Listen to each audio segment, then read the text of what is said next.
Pessoal, um assunto que ganhou uma certa repercussão da mídia ontem foi o lançamento da candidatura do delegado Ramagem à Prefeitura do Rio de Janeiro. É óbvio que o Ramagem não é bem visto, né, dentro da Prefeitura do Rio de Janeiro, um delegado que, lógico, vai ter uma cobrança muito grande sobre ele, sobre a segurança pública no Rio de Janeiro, e as facções já vêm articulando, e o delegado Ramagem, se despontar nas pesquisas, corre inclusive risco de vida. Mas o que chamou a atenção foi uma missão que o Bolsonaro deu aos seus apoiadores durante o seu discurso. Essa missão foi divulgada pelo site do UOL. Inclusive, o Bolsonaro também falou sobre as investigações e falou que não tem medo das investigações não, desde que os juízes sejam isentos. Dá uma olhada na matéria do UOL aqui, eu vou colocar o trecho do discurso do Bolsonaro para que vocês possam ouvir aqui. Acompanhem comigo. Vamos fazer a nossa parte. Não faltarão pessoas para te perseguir, para tentar te derrotar, para te acusar das coisas mais absurdas, até de molestar uma baleia no litoral do Brasil. Poderia estar muito bem no outro país. Preferi voltar para cá com todos os riscos que ainda corro. Não tenho medo de qualquer julgamento, desde que os juízes sejam isentos. A vocês todos, meu muito obrigado pela oportunidade. Está aqui a missão para vocês: conversar com parentes, amigos, vizinhos e aqueles do trabalho, para que possamos mudar o destino da nossa cidade maravilhosa chamada Rio de Janeiro. Muito obrigado a todos vocês. Também uma coisa que chamou muita atenção foi como a mídia tratou, né? Falando que foi um evento esvaziado, sendo que na verdade foi um evento lotado, né? Mas assim, o Bolsonaro deixou claro alguns pontos. Ele realmente poderia estar fora do país. Algumas pessoas até comentaram por que o Bolsonaro não foge do país. Aí nos comentários algumas pessoas colocaram: porque ele precisa do passaporte, o Alexandre de Moraes prendeu o passaporte. Meu amigo, tem aqui o Uruguai, tem aqui a Argentina aqui do lado, é só uma identidade, ele passa para lá e ele pede asilo político lá. E se não tenha dúvidas que um asilo político seria fornecido. Então o Bolsonaro falou muito bem, com o dinheiro que ele ganhou inclusive dos PIX, estaria muito bem em outro país, não precisava nem olhar para trás no Brasil, mas o porquê que ele ainda está aqui, mesmo com todos os riscos que ele corre aqui. Fica algo a se pensar, tá certo? Vamos lá. Outro ponto interessante aqui foi também sobre o assunto do golpe, que continua dando muita e muita repercussão. Matéria do Estado de Minas. Ex-chefe do Exército diz que golpe discutido com Bolsonaro se embasou em Ives Gandra. Ives Gandra Martins, para mim, um dos maiores juristas do Brasil. Comandante do Exército em 2022, o general Freire Gomes afirmou que em depoimento à Polícia Federal que as reuniões com o então presidente Jair Bolsonaro e seus ministros sobre a possibilidade de desrespeitar o resultado das eleições se embasam em interpretações do jurista Ives Gandra Martins sobre a Constituição. Segundo ele, nos encontros eram expostas teses do Ives Gandra sobre a utilização das Forças Armadas como poder moderador com base no artigo 142 da Constituição. Freire Gomes disse à Polícia Federal que expôs que, abre aspas, não havia possibilidade de utilização do referido dispositivo constitucional conforme aventado nas reuniões. A tese de Ives Gandra é que um dos poderes pode acionar as Forças Armadas quando estiver em conflito com outro poder. Vamos lá, eu vejo um ponto aqui muito melindroso. Vocês sabem que eu fui aluno do Ives Gandra. E assim, a sensatez do Ives Gandra é gigantesca. E o ponto de vista, eu acompanhei todas as teses do Ives Gandra, são teses jurídicas consolidadas e fortes, tá? Então não são teses opacas e obsoletas, tanto que agora o governo Lula está querendo mudar a tese do artigo 142, está com uma PEC para mudar isso, tá? Porque a tese é forte. E assim, muito me estranha, e aqui o coaduno com uma linha de pensamento jurídica, muito me estranha o seguinte: como é que alguém, para dar um golpe, precisa se basear em teses jurídicas para aplicação dentro da lei? Existe golpe dentro da lei? Se você tem a aplicação da lei, isto é golpe? Vamos dar um exemplo? Não é o único caso, não é a primeira vez que a gente vê essa palavra golpe, né? O PT gosta de usar essa palavra quando ele não é o beneficiado. Mas vamos lá, vamos analisar o caso. Em 2016 teve o impeachment da Dilma Rousseff. Usou-se a lei do impeachment, o STF participou, o Congresso participou. Dentro da lei, dentro dos mecanismos jurídicos que aconteciam na época, Dilma Rousseff foi cassada e impeachmentada. Ok. Foi golpe? Há golpe dentro da lei? Ninguém leva a sério o discurso de Lula sobre golpe contra a Dilma. Ninguém sério, pelo menos. E agora? Bolsonaro quis agir dentro das 4 linhas da Constituição, aplicando mecanismos que estavam dentro da Constituição, embasado em teses jurídicas fortes, e o próprio general, e aí é onde eu falo das inconsistências, o próprio general disse, segundo ele, nos encontros eram expostos teses de Ives Gandra, né, sobre a utilização das Forças Armadas como poder moderador. Freire Gomes disse à PF que expôs que não havia possibilidade de utilização. Ou seja, foi tudo discutido juridicamente e que não havia possibilidade de utilização. Foi utilizado? Não. Sabe, essa tese é muito mirabolante de golpe para que as pessoas acreditem. Mas a imprensa está fazendo um trabalho pesado aí para que as pessoas acreditem nisso. E eu vou mostrar para vocês quem é a imprensa de verdade. Matéria do Jornal Nacional. Vamos lá, olha isso. Bolsonaristas radicais com intenções golpistas fazem manifestações em cidades brasileiras. Manifestações de bolsonaristas são radicais e sempre têm intenções golpistas. Ou seja, a Globo... Aqui eu estou usando a redação.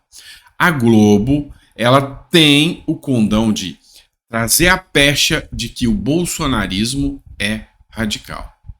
Então, os bolsonaristas são radicais, são pessoas extremistas que se manifestam de forma extremista, golpista, mas e pessoas que cometem crimes? Invasão de propriedade particular é crime. Exigir algo mediante violência ou grave ameaça para si ou para outrem é crime. Mas a mesma redação que trata os bolsonaristas que se manifestam como extremistas, tratam os movimentos sociais criminosos como famílias. Matéria do G1. Famílias ligadas a movimentos sociais ocupam um supermercado de Natal e exigem doação de cestas básicas, mediante violência e grave ameaça. Violência ameaçou o supermercado, ameaçou inclusive de depredação. E aí? Dá para você ver a parcialidade da imprensa no Brasil? Com toda certeza dá, né? Então, assim, é vergonhoso o que acontece. Vamos lá. Outra matéria que a gente precisa mencionar é uma matéria da Gazeta do Povo, mas ela foi republicada pelo Ranking dos Políticos e pela Maria Fernanda, uma moça que é bem lúcida nos seus ponderamentos, né? Nas suas ponderações. Achei bem interessante. E a matéria trata do seguinte: a nota do Brasil piora e o país é o 124, né?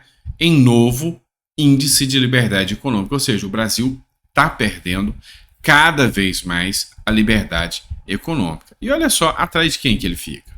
O Você ficou sabendo que a nota do Brasil piorou e agora nós somos o 124º colocado no novo Índice de Liberdade Econômica? Pois é, meus amigos, 123 países, incluindo Bangladesh, Costa do Marfim, Camboja e Angola, estão na nossa frente na Heritage Foundation. Por que não? Nós não temos uma economia livre. O Brasil só supera a economia da Argentina, do Haiti, do Suriname, da Bolívia, da Venezuela e Cuba, né? O que complica a nossa posição no ranking nada mais é que um elemento chamado tamanho do governo. Dentro dessa categoria nós temos dois indicadores que ferram com a gente, que aparecem em vermelho, que é o gasto governamental com 34,9 pontos e a saúde fiscal com 30,9, pensando que o máximo é 100 pontos. Ou seja, a questão de liberdade econômica do Brasil está abaixo da média global. E é super válido também a gente olhar para o nosso vizinho Chile, que no ranking é o melhor país latino-americano, inclusive passou os Estados Unidos. Isso diz muito sobre oportunidades que um país pode oferecer.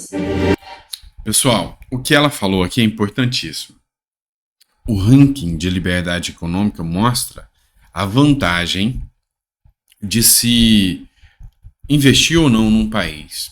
E um país que não consegue investimento, esse país está fadado ao fracasso. É o caso que você vê, Venezuela, por exemplo, Cuba. Então, assim, são países que se tornam com um Estado grande demais e interferindo demais nas questões econômicas. E isso vai piorar. Depois de Petrobras e Vale aqui no Brasil, vai piorar muito. E é por isso que eu defendo muito e pretendo até montar algo específico sobre isso, se o tempo me permitir, para falar para vocês sobre a teoria das bandeiras, tá? Ou seja, é viável você apostar todas as suas fichas em um país só? Ela citou o Chile.